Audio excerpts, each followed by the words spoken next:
Oke, selamat pagi semuanya bagi Sobat TOEFL. Selamat datang di Laboratorium Kampung Inggris.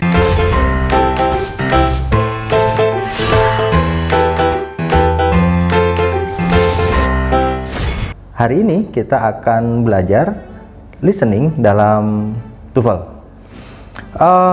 Listening itu selalu ada dalam setiap ujian, mau itu ujian TOEFL, mau itu ujian IELTS, mau itu IBT, atau bagi Anda yang ujian nasional sekalipun.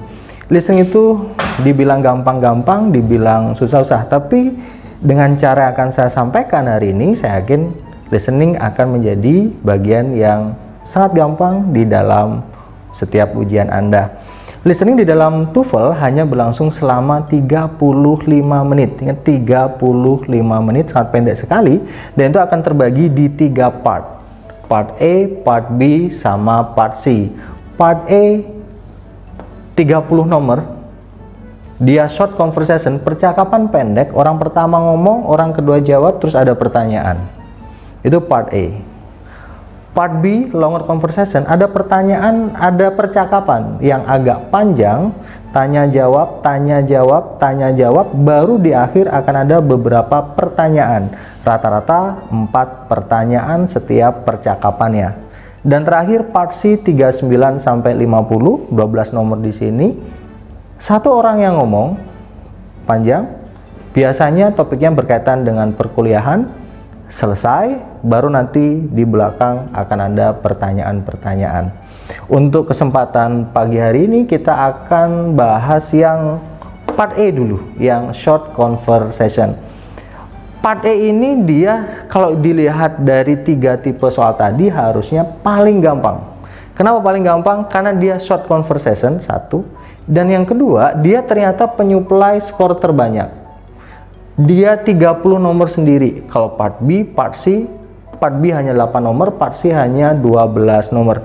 Jadi kalau misalnya part A kita bagus, 30 ini benar semua, 500 sudah di tangan. Standar benar untuk part A harus 20 sampai 25. Jangan sampai di bawah 20. Di bawah 20 nanti ngatrolnya di part B sama part C agak berat. Jadi ingat, part A harus benar 20 sampai 25, minimal 20. 21, 22, 23, oke. 25, apalagi di atas 25, oke, jauh lebih bagus lagi. Poinnya jangan sampai di bawah 20. Apa yang terjadi di part A? Nah ini. Sebelum kita ngomongin part A, apa isi dari part A, saya mau menjelaskan ini, tahapan-tahapan listening dulu. Seringkali dalam listening itu orang akan merasa mengantuk. Didengerin, diem, tidur. Tiba-tiba listening sudah selesai. Itu yang sering terjadi ketika orang listening. Dan gimana biar nggak tertidur? Dan saya yakin Anda sering mengalami itu. Saya dulu juga sering seperti itu. Tidur ketika listening, bangun-bangun, listening sudah selesai. Yang harus kita lakukan adalah ini, ada 3 tahapan. Ada preparing, listening, checking. Preparing, listening, checking. Usahakan awal listening kita ada persiapan dulu. Persiapan sebelum mendengarkan. Jadi pas speaker itu memberikan direction atau arahan, kita persiapan dulu. Apa yang harus kita persiapkan? Satu, dengan cara mengidentifikasi opsi jawaban. Dicek dulu opsi jawabannya, dilihat-lihat dulu. Misalnya ada opsi jawaban, the dance was fun, it was a good time to dance, she thinks the man is such a good dancer, tonight is the last time to dance. Dilihat-lihat dulu. Kalau sudah dilihat, apa yang harus kita fokuskan dari semua opsi jawaban ini? Find similarities of the answer option. Cari kemiripan-kemiripannya. Karena pasti ada kemiripan-kemiripan, entah itu ada di 2 jawaban atau entah itu ada di 3 jawaban, pasti ada kemiripan-kemiripan di tiap jawabannya. Anda tandai kemiripan-kemiripan itu. Kita cek kira-kira yang mirip di kata apa antara Alpha, Bravo, Charlie, dan Delta. The dance was fun. Kalau saya ambil kata dance, Alpha ada kata dance, Bravo ada dance, Charlie dancer, Delta dance. Berarti nggak bisa dijadikan acuan, karena kalau kita ambil kata dance semuanya sama, bukan? Coba kita cari kata lain. Fun tidak ada yang mirip, Oh ya, ada kata time yang mirip diulang 2 kali. Bravo, it was a good time to dance. Delta ada kata tonight is the last time to dance. Identifikasi seperti itu dulu, pas directionnya, terus sampai nomor-nomor bawahnya. Apakah semua soal bisa diidentifikasi seperti ini? Tentu tidak. Ada yang bisa, ada yang tidak. Kalau nggak bisa, ya udah lewatin aja.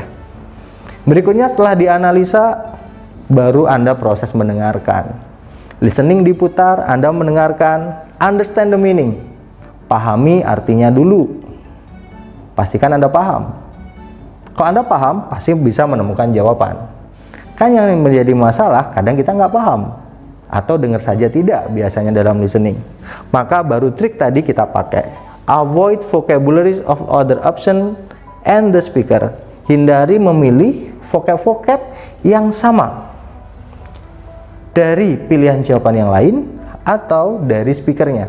Jadi sekali lagi poinnya adalah hindari memilih jawaban yang sama dari vocab yang lain. Yang kedua, sama dari speakernya. Misalnya tadi kita sudah cari kata time yang sama. Biasanya jawaban yang sama ini salah. Hindari pilihan jawaban yang sama. Jangan pernah dipilih. Atau speakernya nanti juga akan bilang kata time biasanya. Maka itu mempertegas bahwa time bukanlah sebuah jawaban.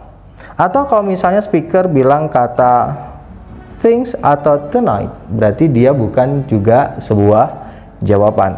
Berarti kemungkinan jawabannya adalah Alpha, Charlie. Seperti itu. Terakhir, setelah percakapan dilangsungkan, berikutnya akan ada pertanyaan. Pertanyaan paling umum adalah what does the man mean, what does the man imply, dan seterusnya. Disinilah Anda tinggal ngecek jawaban Anda. Karena tadi yang pertama hanya sebuah prediksi itu bisa benar, bisa salah. Persentase kebenarannya 75 sampai 80% persentase kebenarannya. Yang 15% tentu pemahaman kita sendiri. Nah, pengecekan untuk memastikan jawaban kita benar atau salah adalah ketika pertanyaan dimunculkan. Kalau dari sini prediksinya kayaknya sekali lagi kalau nggak Alpha adalah Charlie. Nanti bisa cek di audio setelah ini. TOEFL Exercise 1, page 30. In this exercise, listen carefully to the short dialogue and question on the recording, and then choose the best answer to the question. You should look for restatements of key ideas in the last line. Number 1. How was the dance last night? We had such a good time. What does the woman mean? Ya, kita mulai untuk contoh soal listening di TOEFL. Soal yang pertama, Avoid Simulson. Sebelum mendengarkan, saya cek dulu jawaban-jawabannya. The dance was fun, it was a good time. She thinks the man such a good dancer. Tonight is the last time to dance. Itu contoh-contoh opsi-opsi jawabannya. Dan setelah saya lihat ada dua kata yang sama, ada kata time sama time, sehingga ini kemungkinan bukan sebuah jawaban. Sekarang coba kita dengarkan speakernya. Number 1. How was the dance last night? We had such a good time. What does the woman mean? Ya. Number 1.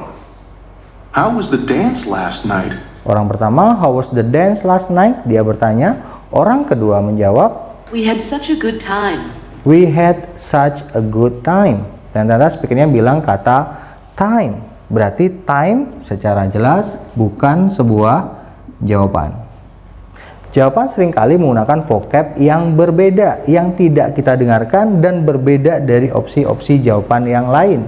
Sehingga it was such a good time artinya Alpha, the dance was fun. Begitupun untuk nomor-nomor berikutnya. hal lain atau bagian lain di part A. Kalau tadi di awal kita membicarakan kemiripan dalam hal ini suara, dan ternyata suara yang sama itu bukan sebuah jawaban, itu jebakannya. Sekarang hal lain yang perlu kita pahami juga di part A adalah ada ekspresi-ekspresi keseharian dalam kehidupan sehari-hari yang dimunculkan di dalam TOEFL. Ekspresi tidak bisa kita terjemahkan satu persatu, dan tentu saja kalau kita tidak bisa memahami ekspresi ini, kita bisa salah tafsir dalam menerjemahkan percakapan yang ada di dalam TOEFL. Beberapa contoh ekspresi yang sering keluar di dalam soal TOEFL, ada 4 ekspresi yang saya bawa di sini. Ada expression for agreement, setuju atau tidak setuju, uncertainty, keraguan, ketidakyakinan, empathic surprise, rasa terkejut, wishes if, pengandaian. Yang pertama kita ngomongin agreement dulu, setuju atau tidak setuju. Secara umum orang membayangkan kalau orang setuju dengan pihak pertama itu menggunakan kata yes, kalau tidak setuju kata no, itu secara umum. Tapi di TOEFL tidak mungkin seperti itu. Tidak mungkin kalau setuju langsung yes, kalau tidak setuju pakai no. Akan menggunakan ekspresi yang lain. Contoh, this food is so tasty. Orang kedua bilang, you can say that again. Kata you can say that again bukan bermakna kamu boleh ngomong lagi. Tapi you can say that again bermakna iya. Jadi ekspresi you can say that again bermakna iya. Jadi ada ekspresi-ekspresi agreement nanti yang harus kita pahami yang memberikan atau menunjukkan makna iya. Selain you can say that again ini, ada banyak. You can say that again, I'll say, I'll second that, I couldn't agree with you more, dan seterusnya. Itu ekspresi yang pertama. Yang kedua, ada expression of uncertainty, di mana orang tidak terlalu yakin dengan jawabannya. Kalau orang tidak terlalu yakin dengan jawabannya, biasanya menggunakan question tag di bagian belakang. Dalam hal ini question tag-nya isn't it. Tidak harus isn't it, tergantung subjeknya. Isn't it, don't I, don't you, aren't they, dan seterusnya.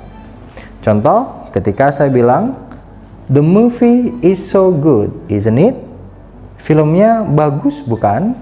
Artinya orang tersebut tidak terlalu yakin bahwa filmnya bagus. Dan jawabannya, pilih jawaban yang menunjukkan ketidakyakinan. Bisa probably, bisa maybe, bisa thinks, atau perhaps. Empathic surprise, ekspresi yang ketiga. Empathic surprise adalah ungkapan rasa terkejut. Rasa terkejut keluar karena apa yang kita bayangkan itu berbeda dengan apa yang terjadi. Sekali lagi, apa yang kita bayangkan berbeda dengan apa yang terjadi, makanya orang terkejut. Yang ditanyakan di TOEFL itu bukan apa yang terjadi, tapi asumsi orang itu sebenarnya. Sehingga jawabannya seringkali bertolak belakang. Contohnya ini. Oh ya, sebelum ke contoh, ciri dulu. Ciri orang terkejut ada intonasi yang meninggi. Kalau tadi uncertainty ada question tag, salah satunya kalau orang terkejut ada intonasi yang meninggi. Then you do play soccer. Jadi kamu main sepak bola. Berarti sebenarnya orang tersebut tidak percaya bahwa orang yang diajak bicara bermain sepak bola. Sehingga jawabannya, karena asumsinya tidak percaya bermain sepak bola, itulah yang menjadi jawaban. Contoh misalnya, can you come to the park this evening? I'll play football with my friends.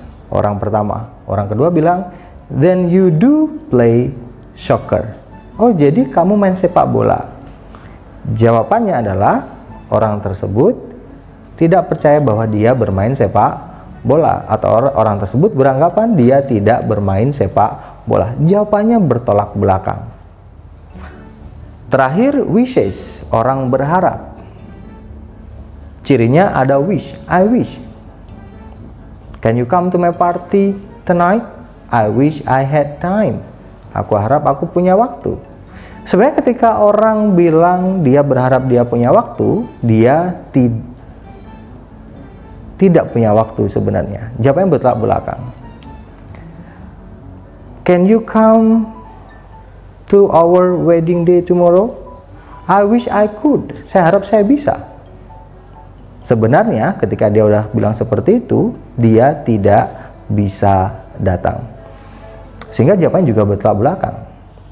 Sehingga itulah pentingnya kita memahami ekspresi yang bersifat keseharian di dalam TOEFL, karena jawabannya pasti mengecoh. Di sini ekspresi saya bagi jadi dua secara umum. Ekspresi yang jawabannya mau nggak mau kita harus menghafalkan ekspresinya, karena nggak bisa diterjemahkan satu persatu. Yang kedua, ekspresi yang jawabannya malah bertolak belakang dengan omongan speaker, yaitu empathic, surprise, sama wishes. Ini bertolak belakang. Agreement, uncertainty, ini nggak mau kita harus menghafalkan ekspresinya apa saja.